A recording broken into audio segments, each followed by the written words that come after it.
मैं Pankaj Kumar, assistant professor history, DAV PG college Siwan. आज आप लोगों को अलाउद्दीन खिलजी की बाजार नियंत्रण व्यवस्था के बारे में बताऊंगा।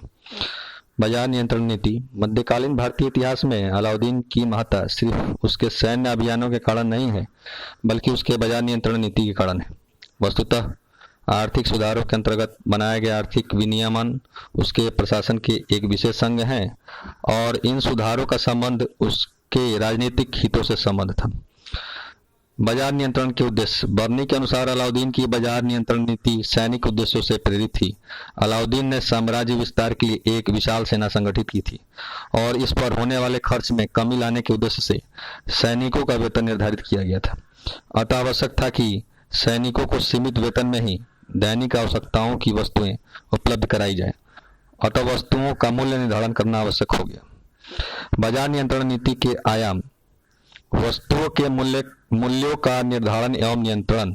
अलाउद्दीन ने जीवन निर्वाह की आवश्यक वस्तुओं के मूल्यों को मांग एवं पूर्ति के नियमानुसार घटने तथा बढ़ने नहीं दिया, बल्कि उनका मूल्य अस्थायी कर दिया।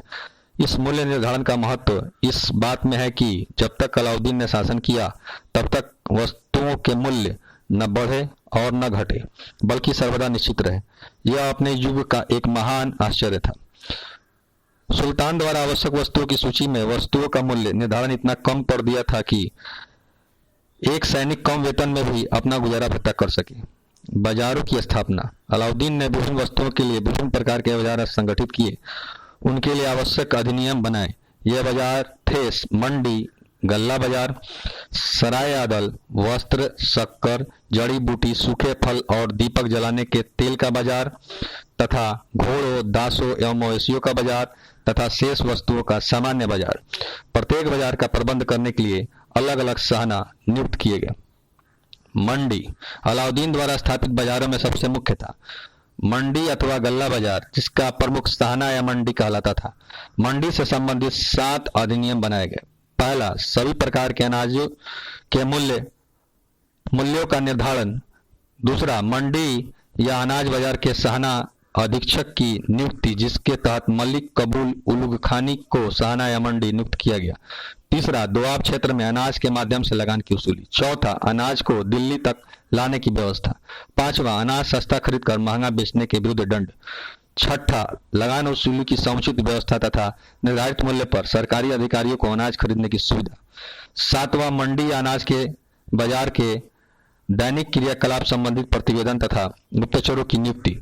गुप्तचरों को बरीद और मुनिया कहते थे। नगर के प्रत्येक मोहल्ले में एक केंद्रीय गल्ला मंडी स्थापित की गई, जहां अनाज की खरीद बिक्री होती थी। शासकीय भंडारण व्यवस्था एवं राशनिंग प्रणाली। अलाउद्दीन ने राशन प्रणाली की भी व्यवस्था की ताकि देश के किसी स्थान पर अकाल इत्यादि के समय में अनाज की कमी न हो। इसकी पूर्ति के लिए सरकारी गोदाम बनाए गए। अलाउद्दीन खिलजी को सार्वजनिक वितरण प्रणाली का जनक कहा जाता है। सराय आदल। सराय आदल, जिसका शाब्दिक अर्थ न्याय का स्थान होता है, यह सरकारी धन से सहायता प्राप्त सब्सिडाइज बाजार था। इस बाजार से संबंधित 5 अधिनियम बनाए गए। पहला, बदायूं द्वार के अंदर ही समस्त छोटी बड़ी वस्तुएं जो बाहर से आती थीं, जैसे वस्त्र, शक्कर, मेवे, जड़ी बूटी, दीपक जलाने का तेल एवं अन्य वस्तुएं बेची जाए। दूसरा, सभी वस्तुओं के मूल्य निर्धारित हो। तीसरा, सभी व्यापारियों को दीवाने रियासत में पंजीकृत होना अनिवार्य था। उन्हें निश्चित मात्रा में प्रत्येक वर्ष नगर में माल लाना एवं सराय आदल में बेचना था। चौथा, मुल्तानी व्यापारियों को अग्रिम धनराशि दी गई, जिससे कि वे साम्राज्य के विभिन्न भागों में सामान खरीद कर दिल्ली लाकर बेचे।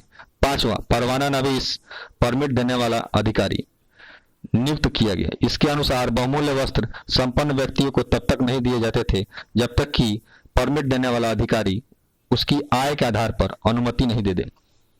घोड़ों, दासों एवं मवेशियों का बाजार। वस्तुतः दासों, घोड़ों एवं मवेशियों के मूल्य वृद्धि की समस्या दलालों के द्वारा उत्पन्न की जाती थी। अतः अलाउद्दीन ने दलालों को बाजार से निष्कासित कर दिया। प्रत्येक घोड़ा, दास, दासी एवं मवेशी के गुणवत्ता के आधार पर मूल्य निश्चित किए गए। सामान्य बाजार। दीवाने रियासत के नियंत्रण में सामान्य या अन्य बाजार पूरे नगर में मिठाइयाँ, सब्जियां, रोटियां, कंघी, चप्पल, जूता, बर्तन, सुपारी, पान, रंग, मिट्टी के बर्तन इत्यादि के उत्पादन एवं लागत के हिसाब से निश्चित मूल्य निर्धारित कर स्थापित किए गए। बाजार नियंत्रण के अंतर्गत क्षेत्र।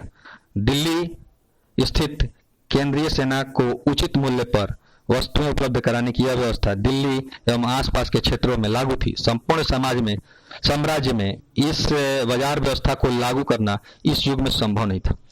बाजार नियंत्रण नीति का प्रभाव। इस बाजार नियंत्रण व्यवस्था से एक विशाल केंद्रीय सेना राजकोष पर बिना अतिरिक्त भार डाले रखी जा सकी, जिसने आंतरिक विद्रोह एवं षड्यंत्रों का दमन, शांति स्थापना, दिल्ली सल्तनत का व्यापक क्षेत्रीय विस्तार, मंगोल आक्रमण से सुरक्षा, दक्षिण के आर्थिक संसाधनों की प्राप्ति तथा शाहना, वरीद, मुनिया आदि की नियुक्ति से सुव्यवस्थित प्रशासनिक ढांचे का निर्माण के लक्ष्य को प्राप्त किया। यद्यपि व्यापारी वर्ग जो पूर्व में मुनाफाखोरी करता था वह अब सरकारी एजेंट की भूमिका में था, जिस पर अत्यधिक नियंत्रण लागू था। उसकी व्यापारिक गतिविधियों को एक प्रकार से हतोत्साहित किया गया। यही स्थिति शिल्पियों एवं कृषकों की भी थी। इस बाजार नियंत्रण से जन सामान्य को बहुत लाभ हुआ। जमाखोरी, भ्रष्टाचार आदि व्यापारिक गतिविधियों पर नियंत्रण से वस्तुएं सुलभ हुई तथा नियंत्रित मूल्य की व्यवस्था से कम मूल्य पर वस्तुएं उपलब्ध हुई। राशनिंग प्रणाली से सामान्य जन को अकाल जैसी स्थितियों में बहुत लाभ मिला। यद्यपि यह व्यवस्था दिल्ली एवं उसके आसपास के क्षेत्रों के जन सामान्य को ही लाभ दिला सकी। निष्कर्ष, अलाउद्दीन की बाजार नियंत्रण व्यवस्था उस युग की एक नई अवधारणा थी, जिसमें मूल्यों का स्थायित्व एक अद्भुत पहलू था। अपने जीवन काल में अलाउद्दीन ने मूल्य स्थायित्व की परंपरा को बनाए रखा। बाजारों के स्तरीकरण, मूल्यों का स्थिरीकरण, काला बाजारी पर रोक आदि तथ्य उसे एक मध्यकालीन अर्थशास्त्री के रूप में स्थापित करते हैं। अपनी इन नीतियों से उसने अपने राजनीतिक हितों को पूरा किया और साम्राज्यवादी महत्वाकांक्षा को ठोस आधार प्रदान किया। यही उसकी सफलता है। मित्रों, इस पूरे प्रसंग में अगर कोई कठिनाई हो तो आप व्हाट्सएप वॉइस मैसेज या व्हाट्सएप करके पूछ सकते हैं।